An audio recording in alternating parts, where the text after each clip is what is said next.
Hello everyone, कैसे हैं आप लोग। Welcome to my channel for class 12 business studies और financial marketing management videos. Subscribe my channel and hit the bell icon.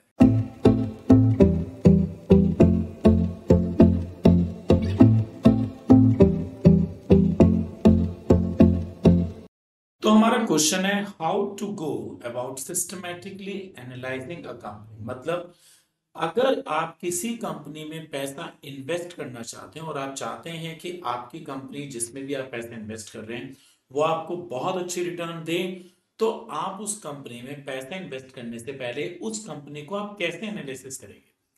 तो किसी भी कंपनी को एनालिसिस करने के हमारे पास तीन तरीके होते हैं: इंडस्ट्रियल एनालिसिस, कॉर्पोरेट एनालिसिस और फाइनेंशियल एनालिसिस। सबसे पहले आता है industrial analysis. Industrial analysis involve evaluating the external factor that affect an industry overall performance. Industrial analysis में हम लोग ये देखते हैं कि किसी भी कंपनी के वो सारे एक्सटर्नल फैक्टर्स कौन से हैं जो कंपनी के परफॉर्मेंस पर फर्क डालते हैं। जैसे गवर्नमेंट पॉलिसी हो गई। गवर्नमेंट पॉलिसी किसी भी ऑर्गेनाइजेशन, किसी भी इंडस्ट्री के कंट्रोल से बाहर की चीज है, तो ये एक्सटर्नल फैक्टर। और इंडस्ट्रियल एनालिसिस में हम लोग ये देखते हैं कि ये जो गवर्नमेंट पॉलिसी है या कोई और पॉलिसी है वो कैसे हमारी इंडस्ट्री पर इंपैक्ट डालती है। This analysis helps business understand the industries structure, trends and की success factor.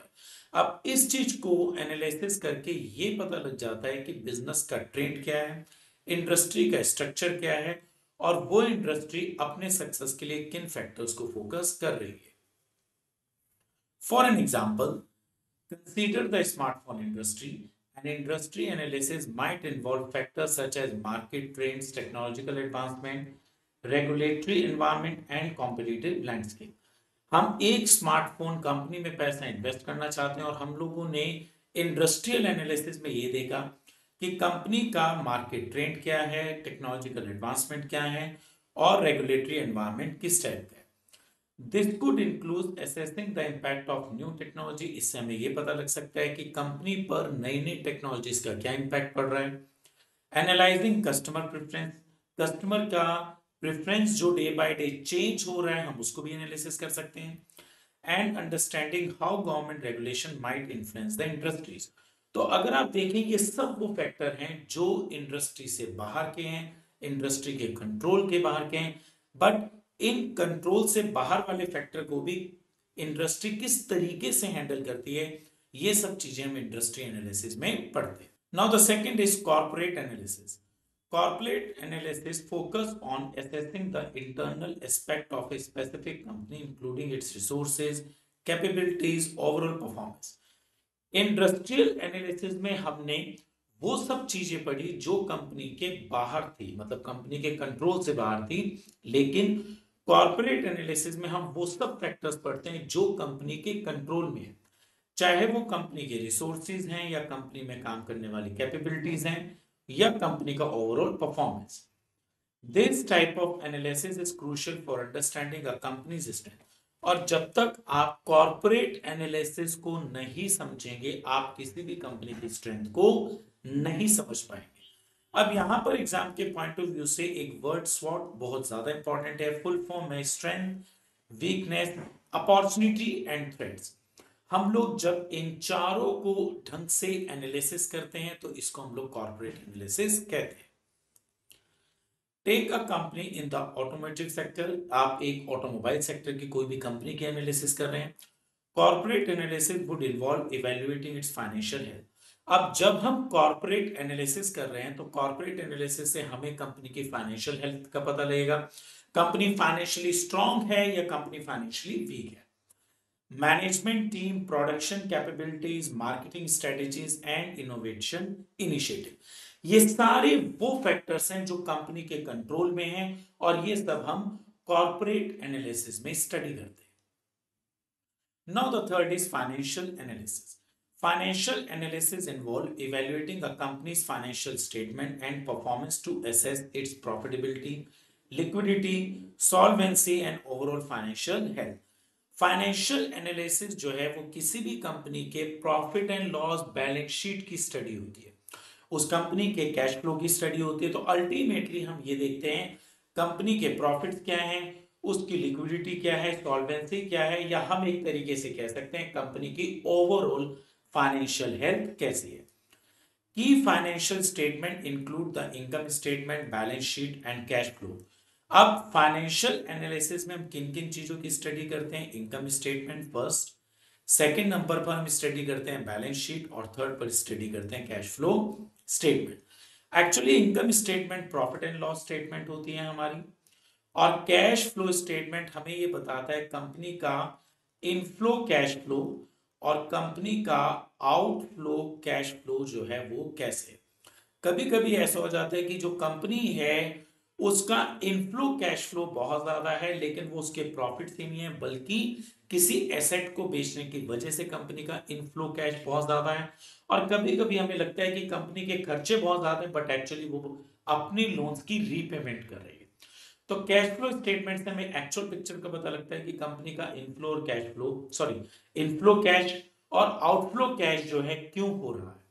Suppose you are analysing a real estate company, आप एक रियल एस्टेट कंपनी को एनालिसिस कर रहे हैं, मतलब एक ऐसी कंपनी जो प्रॉपर्टीज में डील करती है। Financial analysis would include checking it's revenue growth, profit margin, return on investment. अब अगर हम फाइनेंशियल एनालिसिस कर रहे हैं तो कहीं ना कहीं हम ग्रोथ, उसके प्रॉफिट्स की ग्रोथ को देखते हैं, प्रॉफिट के मार्जिन को देखते हैं, उनकी सेल की ग्रोथ को देखते हैं हम लोग, और उन्होंने जो कंपनी ने पैसा इन्वेस्ट करा उसके अगेंस्ट रिटर्न्स कितने हैं इसको देखते हैं, और जो भी कंपनी के डेब्ट्स हैं उनकी भी स्टडी करते हैं। रेशो सच एज डेब्ट to equity ratio, current ratio, gross margin, ये सब चीजें हम लोग फाइनेंशियल स्टेबिलिटी में स्टडी करते हैं। Now the question is what is annual report. Annual report होता क्या है? देखो, अगर आप कभी भी किसी भी कंपनी में पैसा इन्वेस्ट करना चाहेंगे तो आप उस कंपनी के एनुअल रिपोर्ट की स्टडी करेंगे। ये एनुअल रिपोर्ट होता है क्या? कंपनी हर साल, तभी इसको एनुअल बोलते हैं, ईयरली अपने परफॉर्मेंस की रिपोर्ट निकालती है एक बुकलेट की फॉर्म में। आजकल तो ये इलेक्ट्रॉनिक फॉर्म में निकलती है जिसे आप इजीली डाउनलोड कर सकते हैं। आप अभी भी गूगल पर सर्च कर सकते हैं किसी भी कंपनी का नाम डालकर एनुअल रिपोर्ट। तो इस एनुअल रिपोर्ट में कंपनी के परफॉर्मेंस, कंपनी की प्रॉफिट्स, कंपनी का कैश फ्लो, कंपनी की बैलेंस शीट, और इसके अलावा कंपनी के ऑडिटर्स की रिपोर्ट होती है। और इन सब चीजों की स्टडी करके ही हमें कंपनी के फ्यूचर एस्पेक्ट्स का और प्रेजेंट परफॉर्मेंस का पता लगता है। Let's take Apple annual report for the physical year, that is financial year 2021। आप लोगों ने एप्पल कंपनी की एनुअल रिपोर्ट उठाई है 2021 की।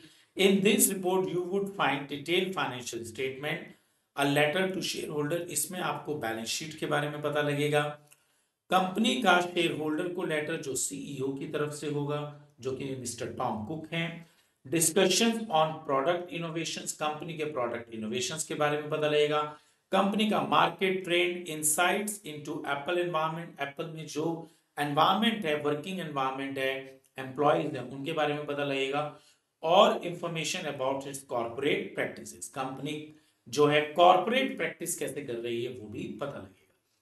तो ये सब चीजें जब हमें एनुअल रिपोर्ट से पता लगती है तो हम एक तरीके से कह सकते हैं annual report is a comprehensive document that provide shareholders, investors and other stakeholder with detail information. Annual report एक वो डॉक्यूमेंट होता है जो किसी भी शेयर होल्डर को, इन्वेस्टर को, शेयर होल्डर मतलब जो एग्जिस्टिंग शेयर होल्डर है जिनके पास शेयर हैं, इन्वेस्टर जो नए इन्वेस्टर्स बनने वाले हैं, और इसके अलावा जितने भी अदर स्टेक होल्डर्स हैं जैसे गवर्नमेंट हो गया, क्रेडिटर्स हो गए, उन सबको डिटेल इंफॉर्मेशन मिल जाती है about company financial performance, company की फाइनेंशियल परफॉर्मेंस के बारे में, कंपनी ने पिछले साल कितना प्रॉफिट अर्न करा है, कितनी एसेट्स लिए और कितने मर्जर्स करे, operations and activities over the past physical year.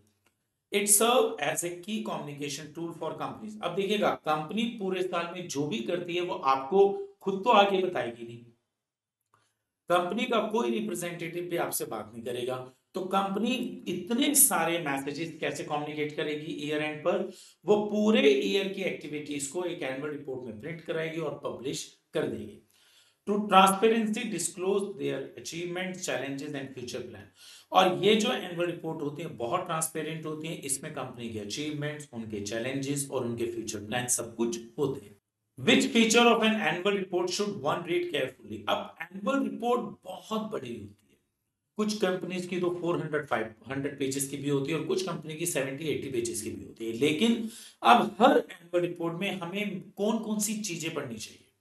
किसी भी एनुअल रिपोर्ट में हम लोग सबसे पहले फाइनेंशियल स्टेटमेंट पढ़ेंगे, कंपनी के फाइनेंशियल स्ट्रेंथ चेक करेंगे, इसमें कंपनी के इनकम स्टेटमेंट को पढ़ते हैं।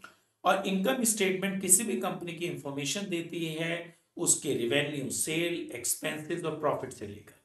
अब अगर आपने कंपनी की इनकम स्टेटमेंट पढ़ी तो आपको पता लग जाएगा कि कंपनी की सेल कितनी है, उसके एक्सपेंसेस कितने हैं और कंपनी ने पिछले साल कितना प्रॉफिट अर्न किया है। Balance sheet present a snapshot of a company assets, liabilities and shareholder equity at specific point of time. Balance sheet किसी भी कंपनी की एक तरीके से क्रिस्टल क्लियर पिक्चर होती है, जो कंपनी की एसेट्स, कंपनी के पास सिस्टम कितनी प्रॉपर्टीज हैं, लायबिलिटीज, कंपनी ने कितना पैसा लोगों का देना है, एंड शेयर होल्डर सिक्योरिटी, और लोगों ने, जो इन्वेस्टर्स हैं, शेयर होल्डर है, उन्होंने जो कंपनी में पैसा लगाया वो इस टाइम उसकी फंडिंग कितनी है। Cash flow statement detail the cash inflow के बारे में बताते हैं और कैश आउटफ्लो, कंपनी के पास पूरे साल में पैसा किन किन रिसोर्सेज से आया और कंपनी ने अपना पैसा किन किन एप्लीकेशंस पर पैसा खर्च करा। अब ये कैश फ्लो चाहे कंपनी के ऑपरेटिंग एक्टिविटीज से हो या कंपनी की किसी इन्वेस्टिंग से हो या फाइनेंसिंग से हो, ये सारी डिटेल हमें कैश फ्लो में मिल जाती है। इसके अलावा हम एनुअल रिपोर्ट में बिजनेस का ओवरव्यू पढ़ते हैं। अब ये बिजनेस का ओवरव्यू हमें क्या बताता है, describe the companies business model, company का बिजनेस मॉडल क्या है, कंपनी के प्रोडक्ट्स और उनकी सर्विसेज के बारे में बताता है, मार्केट में कंपनी की क्या पोजीशन है और कंपनी का अपने कॉम्पिटिटर्स को लेकर क्या प्लान है। ये चीजें हमें बिजनेस ओवरव्यू में पता लगती है। Corporate governance, this is very important, provides information about the companies governance structure, board of director, company का एक अपना गवर्नेंस स्ट्रक्चर है, कंपनी में एक बॉडी ऐसी है जो कंपनी को चलाती है, उसको हम लोग बोर्ड ऑफ डायरेक्टर, एग्जीक्यूटिव बोलते हैं।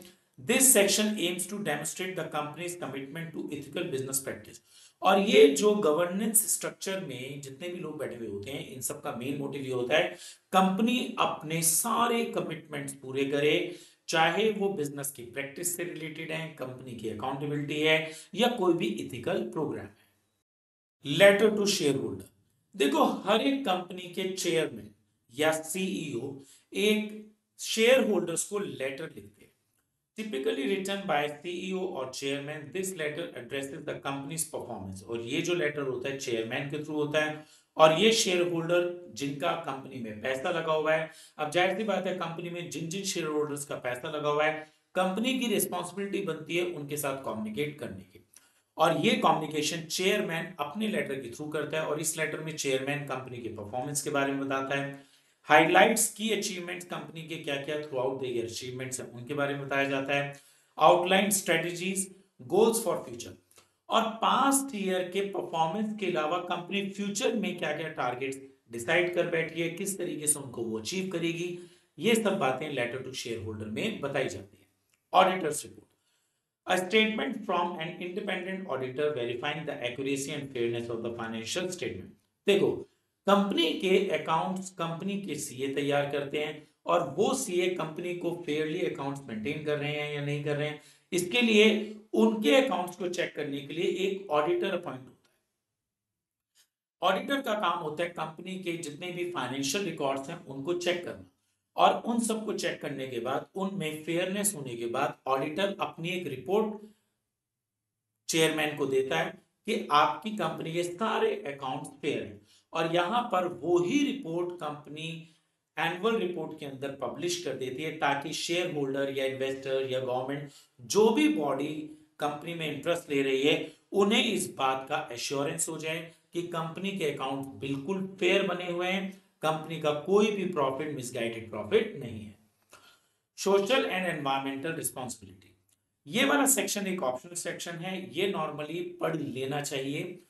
Some companies include section on their social and environmental initiative demonstrating their commitments to sustainability and corporate social responsibility। बहुत सारी कंपनीज ऐसी हैं आज की डेट में जो सोसाइटी के लिए रिस्पॉन्सिबल है और सोसाइटी के लिए कमिटेड है, तो ये कंपनी सस्टेनेबल डेवलपमेंट के लिए क्या क्या काम करती हैं, वो सब बातें भी एनुअल रिपोर्ट में बताई जाती है।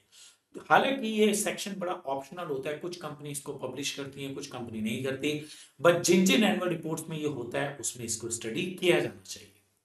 Now the next is explain the following terms. अब हम लोग ये एक ऐसा क्वेश्चन है जिसमें हम लोग बहुत सारी टर्म्स पढ़ेंगे, और रिमेंबर ये मोस्ट इंपॉर्टेंट क्वेश्चन है। इसके अंदर हमारी जितनी भी टर्म्स हैं उसमें से एक या दो टर्म्स आपको एग्जाम में मिलेंगी ही मिलेंगी। First is share holder fund. Share holder fund represent the equity portion of A companies capital.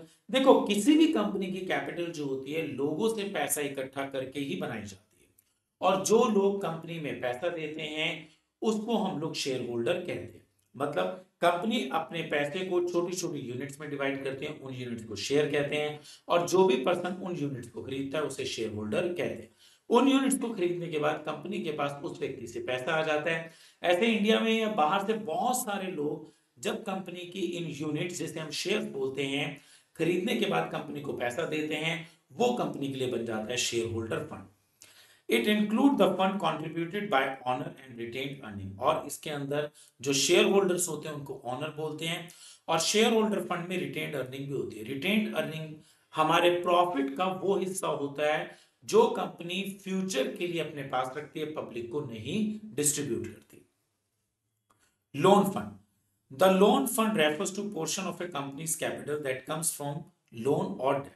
Actually company के पास जब कभी कंपनी को ये रियलाइज होता है कि जितना पैसा शेयर होल्डर फंड से आया वो सफिशिएंट नहीं है, तो कंपनी क्या करती है, लोन के थ्रू पैसा अरेंज करती है। और जो ये पैसा लोन के थ्रू अरेंज होता है इसको आप बोरोड फंड या लोन फंड कुछ भी कह सकते हैं। It represents money borrowed by company that needs to be repaid over time. Basically borrowed fund में सबसे बड़ी क्वालिटी यही है कि ये एक फिक्स पीरियड ऑफ टाइम के बाद पे किया जाना मैंडेटरी है। तो एक तरीके से मैं कह सकता हूं लोन फंड जो है किसी भी कंपनी के लिए एक बर्डन है, क्योंकि जिस साल इसको पे किया जाना है, अगर भगवान न करे कोविड जैसी सिचुएशन है और कंपनी प्रॉफिट्स में नहीं है, तब भी एक बर्डन है जो कि पे किया जाना ही चाहिए। Share capital. Share capital is the total value of shares issued by a company to its shareholder. Company अपने शेयर होल्डर से जितना पैसा डिमांड करती है उस पैसे की टोटल वैल्यू को हम लोग शेयर कैपिटल कहते हैं। Equity share capital. Equity share capital specifically refers to the portion of the share capital that represents ownership in the company without any fixed dividend or repayment. जो लोग company के equity shares लेते हैं, actually shares हमारे किसी भी company में दो टाइप्स के होते हैं, इक्विटी और प्रेफरेंस। तो अगर मैं टाइप्स ऑफ शेयर्स की बात करता हूं तो ये हमारे दो तरीके के होते हैं, इक्विटी और प्रेफरेंस। जो लोग कंपनी के इक्विटी शेयर्स लेते हैं उनको हम लोग रियल ऑनर बोलते हैं। ऐसा क्यों? क्योंकि इन लोगों को कंपनी का प्रॉफिट सिर्फ तब दिया जाएगा जब कंपनी प्रॉफिट में होगी, और प्रॉफिट में अगर ज्यादा होगी तो इनको ज्यादा प्रॉफिट दिया जाएगा, और अगर कम होगी तो कम, और अगर कंपनी लॉस में है तो इनको कुछ भी नहीं दिया जाएगा। एक्चुअली जो भी कंपनी पैसा इन्वेस्टर्स को एज ए प्रॉफिट डिस्ट्रीब्यूट करती है उसको हम लोग डिविडेंड कहते हैं। तो डिविडेंड इज नथिंग एल्स, वो पैसा होता है जो कंपनी एज ए प्रॉफिट अपने इन्वेस्टर्स को देती है।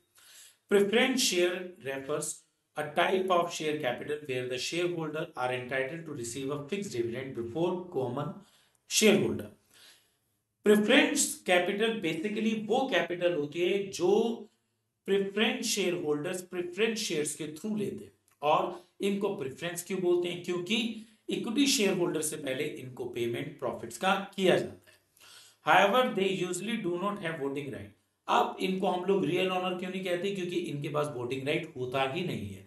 मतलब कंपनी में को चलाने में प्रेफरेंस शेयर होल्डर्स का कोई भी रोल नहीं है। Reserves and surplus. Reserves and surplus account for the accumulated profit that a company retain over a year which are not distributed as dividend. Reserves क्या होता है?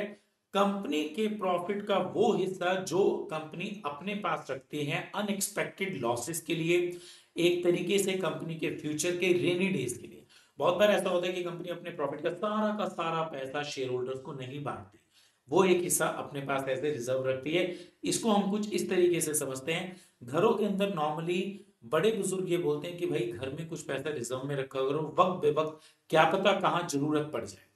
सेम कंपनी इस theory पे चलती है, कंपनी ये पैसा रिजर्व का अपने पास रखती है प्रॉफिट में से एक हिस्सा निकाल कर, क्योंकि कंपनी को भी नहीं पता कि ये प्रॉफिट कब उन्हें डिस्ट्रीब्यूट करना पड़ जाए किसी भी चीज में, या कब ये जो रिजर्व है किस काम में यूज करने पड़ जाए। इट इंक्लूड वेरियस रिजर्व जैसे जनरल रिजर्व, कंटीजेंसी रिजर्व्स।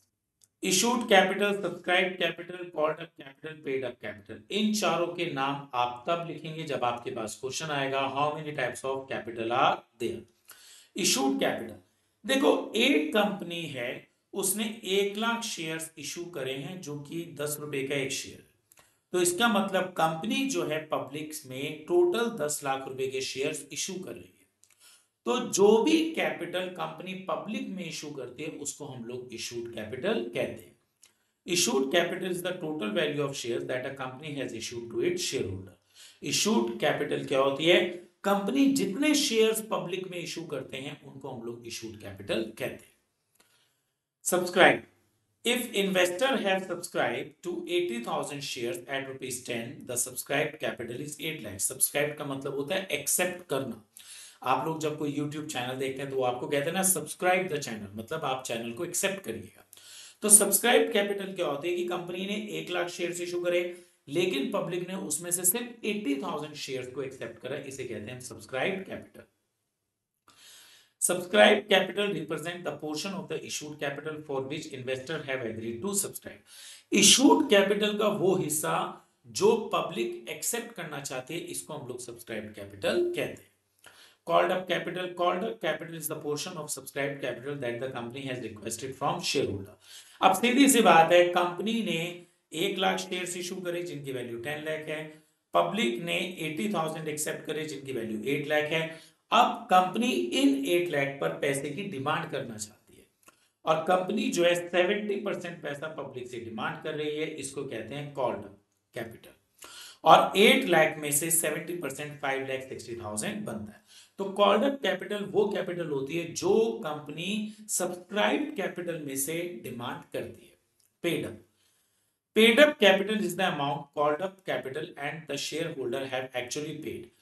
अब कंपनी ने, अगर आप इस एग्जांपल में देखिएगा, 5,60,000 की डिमांड करी और पब्लिक ने सिर्फ 5 लाख रुपए दिए, तो जितना पैसा पब्लिक कंपनी को देती है इसको हम लोग पेड अप कैपिटल कहते हैं। ये सब एक दूसरे से इंटरकनेक्टेड है। इशूड से निकला है शेप सब्सक्राइब कैपिटल, सब्सक्राइब से कॉल्ड अप से पेड अप। 10 लाख रुपए के शेयर्स इशू हुए, पब्लिक ने 8 लाख रुपए के शेयर्स को सब्सक्राइब करा, कंपनी ने 5,60,000 रुपीज के शेयर्स की डिमांड करी और पब्लिक ने 5 लाख रुपए ही पे करे। Now secured and unsecured loan, बड़ा एक सिंपल सा है। जब कभी बैंक आपको लोन सैंक्शन करता है लेकिन उसके अगेंस्ट आपसे कोई भी प्रॉपर्टी गिरवी रखवाता है, मॉर्गेज करवाता है, उसको हम लोग सिक्योर्ड कहते हैं। तो एक तरीके से बैंक आपको लोन देकर और आपसे प्रॉपर्टी को मॉर्गेज करवाकर सिक्योर हो गया। A common example of secured loan is mortgage। In a mortgage, the house serves as security. If the borrower failed to make payment, the lender has the right to sell the property to recover the outstanding debt। Bank ने आपको loan दिया और आपका मकान अपने यहाँ mortgage, that means गिरवी रख लिया। अगर कोई व्यक्ति रीपेमेंट नहीं कर पाता, बैंक की बोरिंग्स रीपे नहीं कर पाता, तो बैंक इस प्रॉपर्टी को बेचकर अपना पैसा रिकवर कर सकता है। तो बैंक एक तरीके से सेफ है। A secured loan is backed by collateral, which is an asset that the borrower pledged to the lender as a form of security। Secure loan के अंदर किसी भी एसेट को हम लोग लैंडर के पास एज ए सिक्योरिटी रखते हैं। This collateral provide a guarantee for the lander in case the borrower default on the loan. और अगर किसी सिचुएशन से बोरोवर रीपे नहीं कर पाया तो लैंडर के पास ये सिक्योरिटी है और वो इसको बेच के पैसा कभी भी रिकवर कर सकता है।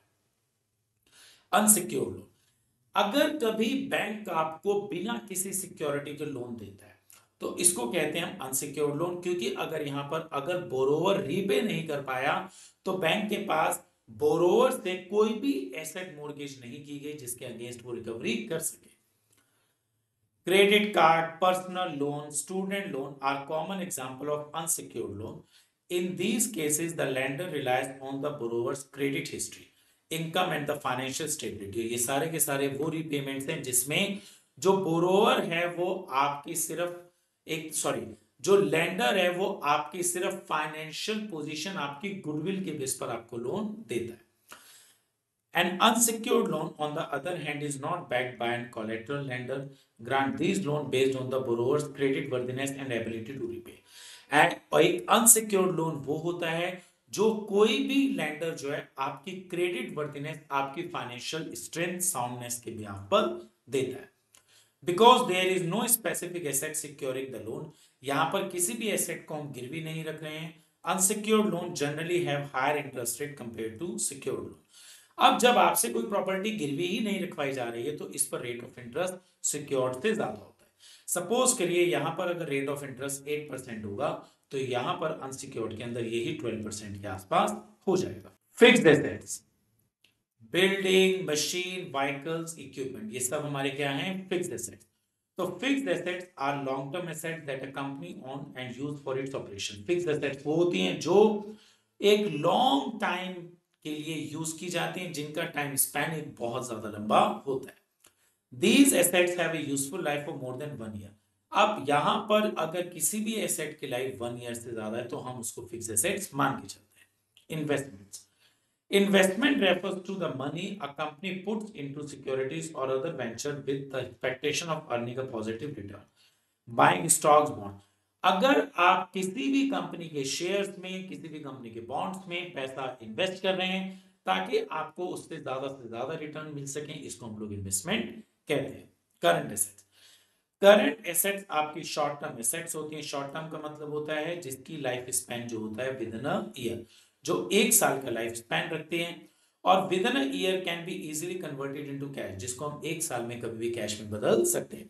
तो मतलब ये वो एसेट होती है जिसको 1 साल के अंदर अंदर हम इजीली कैश में कन्वर्ट कर सकते हैं. जैसे अकाउंट रिसीवेबल, डेटर्स हो गए, आपके बिल रिसीवेबल हो गए, इन्वेंट्री, स्टॉक. अब अगर कोई भी शॉपकीपर है या बिजनेसमैन है, वो जब भी स्टॉक अपना परचेज करता है तो उसकी लाइफ वो 1 साल मान के चलता है कि मेरा जो सामान है, खरीदा हुआ सामान 2 महीने 6 महीने के अंदर पूरा बिक जाना चाहिए.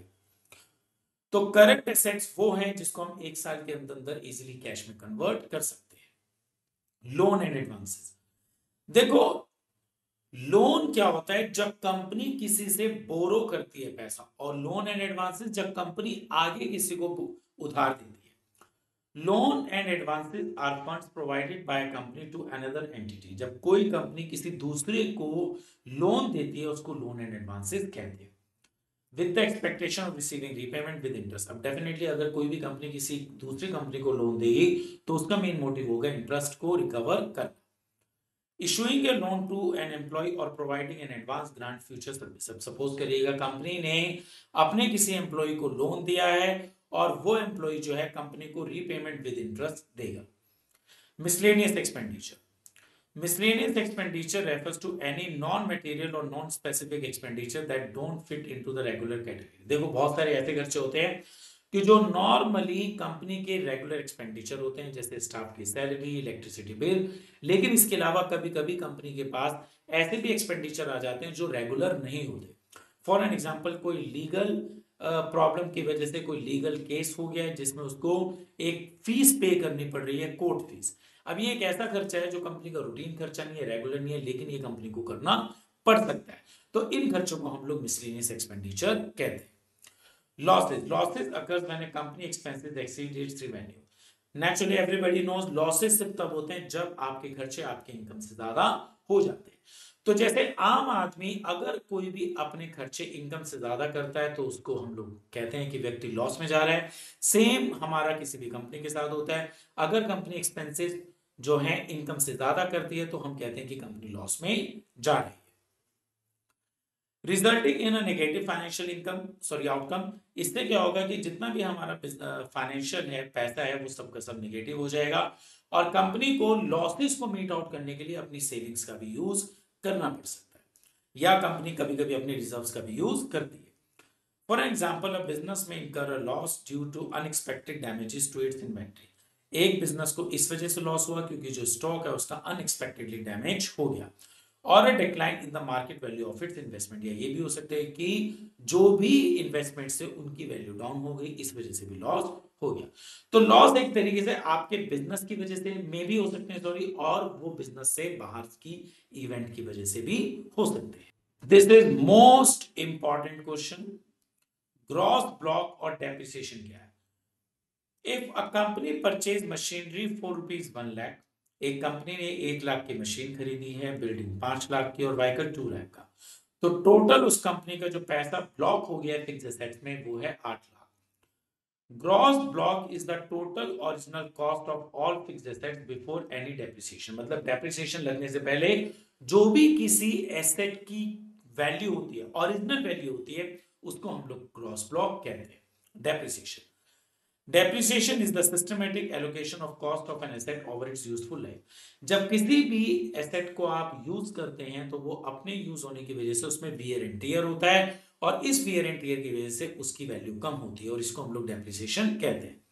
If a machine with initial cost ₹1 lakh has a useful life 5 year, the annual depreciation is 20,000। एक मशीन 1 लाख रुपए के लिए है और 5 साल वो मशीन काम करेगी, 5 साल बाद उसकी मशीन वैल्यू 0 हो जाएगी, तो इसके मतलब हर साल उस पर 20,000 का डेप है।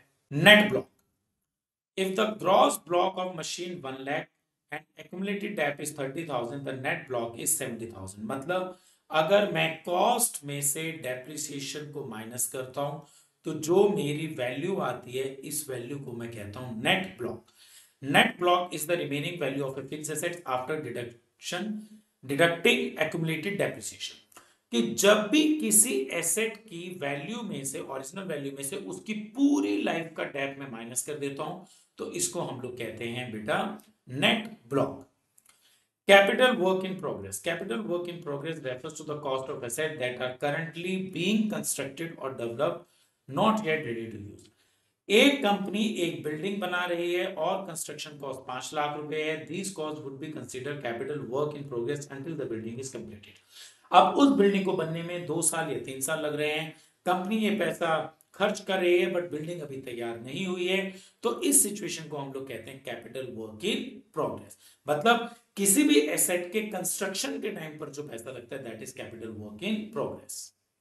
In summary, gross block is the total original cost. Depreciation is gradually reduction in the value over time. Gross block आपकी ओरिजिनल कॉस्ट है, डेप्रिसिएशन किसी भी एसेट की वैल्यू जो ग्रेजुअली कम होती है वो ये है। Net block is the remaining value, जब एसेट की ओरिजिनल कॉस्ट में से मैं डेप्रिसिएशन को माइनस कर देता हूं, तो ये जो रिमेनिंग वैल्यू होती है इसे हम लोग कहते हैं net block. And capital work in progress represent on going construction, किसी भी कंस्ट्रक्शन पर जो पैसा लगता है जब तक कि वो कंप्लीट नहीं हो जाती तब तक के लगने वाले पैसे को हम लोग कहते हैं capital work in progress. Now the next is, so आज आप लोगों ने इस चैप्टर की बहुत सारी टर्म्स को समझा, आपने इस चैप्टर में यूज होने वाले कई कंटेंट्स को समझा, और होपफुली ये आपको बहुत अच्छे ढंग से समझ में आ गए होंगे। इनिशियली आई वाज थिंकिंग कि ये चैप्टर आपका 2 लेक्चर में खत्म हो जाएगा, बट ये एक्चुअली 3 लेक्चर में खत्म होगा। थर्ड लेक्चर बहुत ही जल्दी इसका अपलोड हो जाएगा, वहां पर जाकर ये आपका पूरा चैप्टर खत्म हो जाएगा, उसके बाद हम लोग इसकी वन शॉट डालेंगे। एज आई ऑलवेज सेज, पढ़ाई कभी भी मुश्किल नहीं होती, सिर्फ उसे आसान बनाना पड़ता है। आप स्क्रीनशॉट लीजिएगा, रेगुलर इनको रिवाइज करिएगा, पढ़ाई बहुत आसान हो जाएगी। Thank you.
As I always says, पढ़ाई कभी भी मुश्किल नहीं होती, सिर्फ उसे आसान बनाना पड़ता है।